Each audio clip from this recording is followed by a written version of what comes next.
Hi friends, எல்லோரும் எப்படி இருக்கீங்க? நல்லா இருப்பீங்க. பேசும் கிரகங்களிலிருந்து உங்கள் நித்யா ராஜேந்திரன். ஃப்ரெண்ட்ஸ், நம்ம போன பதிவில் புற்றுநோய் எப்படி வருது அப்படின்னு சொல்லி பார்க்க ஆரம்பித்தோம் இல்லைங்களா? அதனுடைய தொடர்ச்சி தான் இது.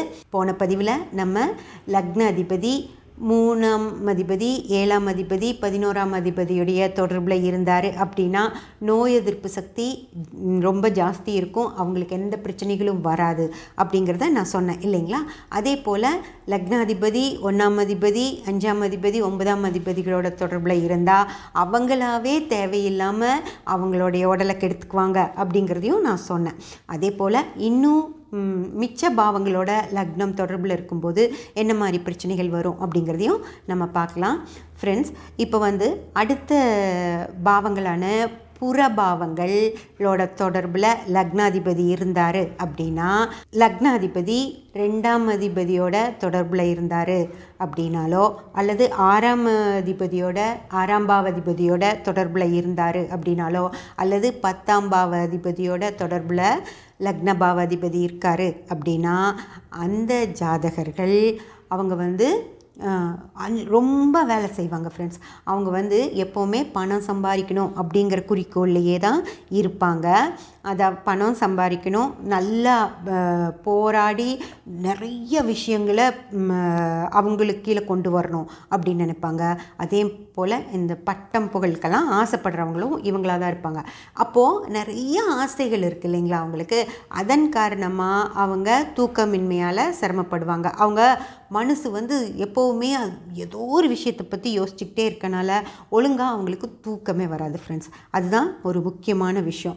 ரெண்டாவது, எதை அச்சீவ் பண்ணலாம், இதை பார்த்துட முடியுமா, அதை பண்ணிட முடியுமா, இது செஞ்சிட முடியுமா அப்படின்னு சொல்லிட்டு எப்போவுமே ஒரு தூண்டிகிட்டே இருக்கும். அவங்க மனசு அவங்கள நிம்மதியாக இருக்கவே விடாது, தூண்டிகிட்டே இருக்கும். அதனால் ஒழுக்கமாக சாப்பிட மாட்டாங்க, நேரத்துக்கு சாப்பிட மாட்டாங்க, எந்த ஒரு இதையும் கரெக்டாக ஃபாலோ பண்ண மாட்டாங்க. இப்போ நீங்கள் இந்த மாதிரி ஒரு டாக்டர்கிட்டயே போகிறாங்க, அவங்க கரெக்டாக இந்த டேப்லெட்ஸ் இவ்வளோ நாள் சாப்பிடணும் அப்படின்னு கொடுத்தா அந்த உடம்பு சரியாகிற வரைக்கும் சாப்பிடுவாங்க.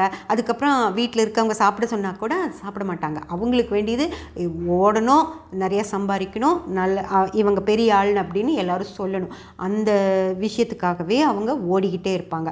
ஒழுக்கமான ஃபுட் இல்லாமல், ஒழுக்கமான தூக்கம் இல்லாமல், சரியான எக்ஸசைஸ் அதெல்லாம் பண்ணவே மாட்டாங்க. ஒரு வாக்கிங் போக சொன்னால் 4 நாள் போவாங்க, அதுக்கப்புறம் அந்த டைம் வேஸ்ட் ஆகுது அப்படின்னு நினச்சிட்டு வேலையை பார்க்க போயிடுவாங்க.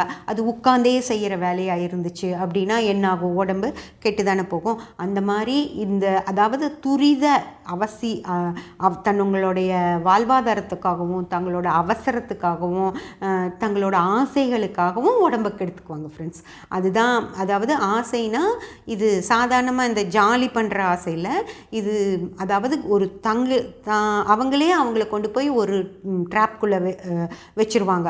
அதுக்கப்புறம் அந்த ட்ராப் அவங்கள இழுத்துட்டு போகும். இது செஞ்சே தான் ஆகணும், செய்யாமல் அவங்களால இருக்க முடியாது. அந்த மாதிரியான நிலைமையில் அவங்க சிக்கிக்குவாங்க. அப்போது அவங்க என்ன பண்ண முடியும்? ஓடி ஓடி உழைச்சே தான் ஆகணும். அந்த மாதிரியான ஒரு ட்ராப்குள்ளே சிக்கி அதுக்காக உழைச்சி அவங்க இந்த உடலை கெடுத்துக்குவாங்க. இந்த உழைப்புக்காக அவங்க அந்த ஓட்டம் ஓடியே ஆகணும் அப்படிங்கிற நிலமையில் போயிட்டு அப்புறம் வீட்டுக்கு வந்தோன்னா டயர்டாக இருப்பாங்க. வேறு எந்த ஒரு எக்ஸசைஸோ எதுவும் செய்ய முடியாது, நல்ல தரமான உணவுகளை எடுத்துக்க முடியாது. கிடைச்சதை சாப்பிட்றது, கிடைச்ச நேரத்தில் சாப்பிட்றது, மதியம் சாப்பாடு ஒரு 4 மணிக்கு சாப்பிட்றது, நைட் சாப்பாடு ஒரு 11 மணிக்கு சாப்பிட்றது, அந்த மாதிரி சாப்பிட்ட உடனே போய் தூங்குறது, அதனால் ஜீரணமாகாமல் அஜீரணத்தினால சிரமப்படுறது, அந்த மாதிரி. அப்புறம் நிறையா ஃபுட்டை ஒட்டுக்காக எடுத்துக்கிறது. இப்போ காலையிலேருந்து சாயந்தரம் வரைக்கும் அவங்க மனைவியை ஸ்வீட் பண்ணியிருப்பாங்க, ஒரு நிறைய வெண்ணெயெல்லாம் யூஸ் பண்ணி ஏதாவது டெசர்ட்ஸ் பண்ணி வச்சுருப்பாங்க. அதையெல்லாம் இவர் வீட்டுக்கு வர்றப்ப தானே கொடுக்க முடியும். அதனால் ஒட்டுக்காக கொடுப்பாங்க. ஒரு ஆயிலில் செஞ்ச பூரி கொடுப்பாங்க, அதுக்கு உருளைக்கிழங்கு கொடுப்பாங்க, அது வாய்வு. அதுக்கப்புறம் ஸ்வீட்ஸ் கொடுப்பாங்க, அது சுகரு, ஆயிலு. அப்புறம் இந்த வெண்ணெயெல்லாம் ஜாஸ்தி போட்ட ஒரு பேக்கரி ஐட்டம் எல்லாம் கொடுக்குறாங்க அப்படின்னு வச்சுக்கோங்களேன். அத்தனையும் ஒட்டுக்காக சாப்பிட்றதுனால, அது போக ஃப்ரூட்ஸ், அவங்க வீட்டில் எல்லோரும் ஃப்ரூட்ஸ் சாப்பிட்ருப்பாங்க. இவருக்கும் அந்த ஆப்பிளில் ஒரு மாம்பழம் அப்படியெல்லாம் எடுத்து வச்சுருப்பாங்க, அதையும் கொடுப்பாங்க, அதையும் சாப்பிட்ருவார். இத்தனையும் ஒட்டுக்கா சாப்பிட்றப்போ பழங்கள் வந்து சீக்கிரம் ஜீரணம் ஆகும். அதுவே நான்வெஜ் சாப்பிட்ருந்தாருன்னா அது வந்து மெதுவாக ஜீரணமாகும். இந்த மாதிரி ஒரு வயிறே கன்ஃபியூஸ் ஆகிடும், எதை எப்படி ஜீரணம் பண்ணுறதுன்னு. அதுக்கப்புறம் அதுக்கான ஜீரண பிரச்சனைகள் எல்லாமே வந்து இவங்களுக்கு இருந்துக்கிட்டே இருக்கும். அந்த மாதிரி அவங்களே அவங்க உடம்ப வேலையின் காரணமாக, வேலை செஞ்சு தானே ஆகணும், செய்யாமல் இருக்க முடியாது.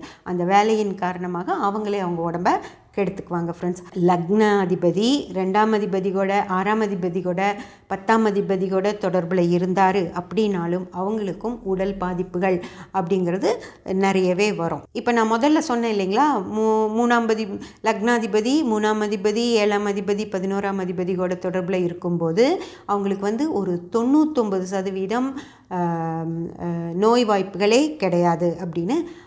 அதே போல் 1ஆம் அதிபதி 1ஆம் பாவம் 5ஆம் பாவம் 9ஆம் பாவத்தோட தொடர்பில் இருக்கும்போது அவங்களுக்கு வந்து ஒரு 70% நோய் வாய்ப்புகள் கிடையாது.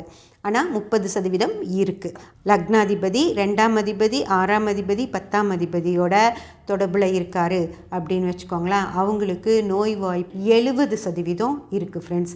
அவங்க வந்து 70% அவங்களுக்கு நோய் வரக்கான வாய்ப்புகள் இருக்குது. அதே போல் அடுத்து வந்துங்க, அடுத்த 3 பாவங்கள் இருக்குது தெரியுங்களா, 12 பாவங்களில் இன்னும் நம்ம விட்டுருக்கிறது 4ஆம் பாவம் 8ஆம் பாவம் 12ஆம் பாவம்.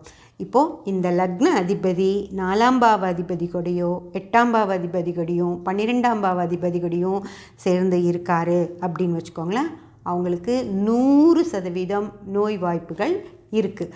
அவங்க இதுதான் லக்னம் கெட்டு இருக்கிறது அப்படின்னு சொல்லி நம்ம சொல்கிறோம். அப்படி லக்னம் கெட்டு இருக்கிறவங்களுக்கு 100% அவங்களுக்கு நோய்கள் வருவதற்கான வாய்ப்புகள் இருக்குது. இந்த மாதிரி ஜாதகர்கள் அவங்களுடைய தசாபுத்தி காலங்களில் மோசமான கிரகநிலைகள் இருக்குது அப்படின்னா அந்த நேரத்தில் அவங்க ரொம்ப பத்திரமாக இருக்கணும் ஃப்ரெண்ட்ஸ். இல்லைன்னா கண்டிப்பாக நோய் தாக்கங்கள் ஏற்பட்டே தீரும்.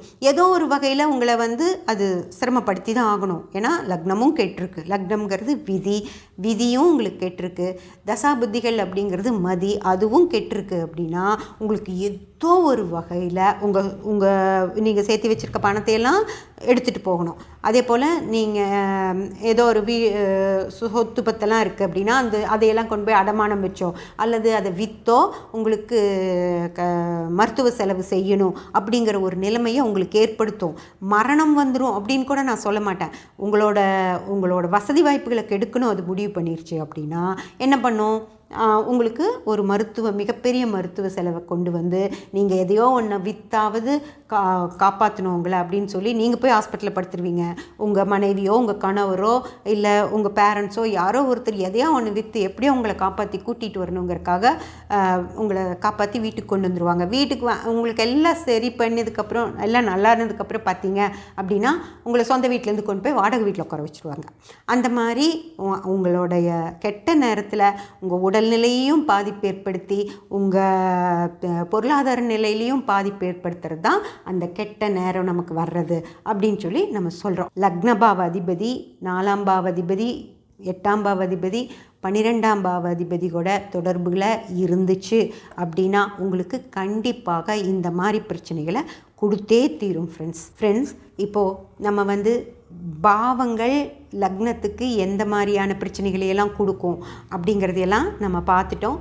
இனி அடுத்த பதிவில் கிரகங்கள் என்ன மாதிரியான பிரச்சனைகளையெல்லாம் அந்த ஜாதகர்களுக்கு கொடுக்கும் அப்படிங்கிறதையும் நம்ம பார்க்கலாம். அதே போல் இந்த புற்றுநோய் அப்படிங்கிற விஷயம் எப்படியெல்லாம் எந்தெந்த கிரக ரீதியாகலாம் வருது அப்படிங்கிறதையும் நம்ம பார்க்கலாம். சப்ஸ்கிரைப் பண்ணி பெல் பட்டன் ப்ரெஸ் பண்ணி வச்சுக்கோங்க. அப்போ தான் நான் போடுற எல்லா பதிவுகளும் உங்களுக்கு கிடைக்கும். லைக் பண்ணி ஷேர் பண்ணி கமெண்ட் பண்ணிங்கன்னா எனக்கு சப்போர்ட்டிவாக இருக்கும். Thank you friends.